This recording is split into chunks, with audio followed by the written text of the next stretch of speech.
గ్రామీణ క్రీడాకారుల టాలెంట్ వెలికి తీయడమే లక్ష్యంగా ఆడుదాం ఆంధ్ర పోటీలు జరిగాయని ఏపీ సీఎం జగన్ వ్యాఖ్యానించారు. క్రీడాకారుల నైపుణ్యతకు సాన పట్టగలిగితే వారిని జాతీయ అంతర్జాతీయ స్థాయికి తీసుకువెళ్లొచ్చు అని అభిప్రాయపడ్డారు. విశాఖలో ఆడుదాం ఆంధ్ర ముగింపు వేడుకల్లో సీఎం జగన్ పాల్గొన్నారు. వివిధ క్రీడాంశంలో విజయం సాధించిన క్రీడాకారులకు సీఎం బహుమతులు ప్రదానం చేశారు. ఇక క్రీడాకారులకు 34 కోట్ల రూపాయల స్పోర్ట్స్ కిట్స్ ను అందించినట్లు జగన్ వెల్లడించారు. ఆడుదాం ఆంధ్రలో భాగంగా cricket, badminton, volleyball, kabaddi, kho kho క్రీడాంశాల్లో పురుషుల, మహిళల విభాగాల్లో 47 రోజుల పాటు పోటీలు నిర్వహించామన్నారు.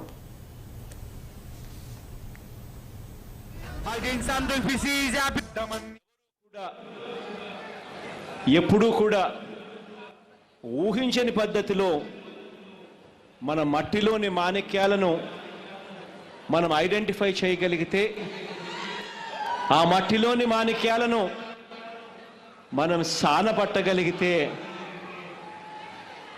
సరైన ట్రైనింగు, వారికి సరైన పద్ధతిలో వాళ్ళందరినీ కూడా ఐడెంటిఫై చేసి వాళ్ళందరికీ సరైన శిక్షణ మనం ఇవ్వగలిగితే, ఇటువంటి మట్టిలో ఉన్న మాణిక్యాలను మనం జాతీయ స్థాయిలోనూ అంతర్జాతీయ స్థాయిలోనూ ఇంకా ఎక్కువగా మన ఆంధ్ర రాష్ట్ర పిల్లలను పరిచయం చేయగలుగుతాము అన్నది రెండవ ఉద్దేశం.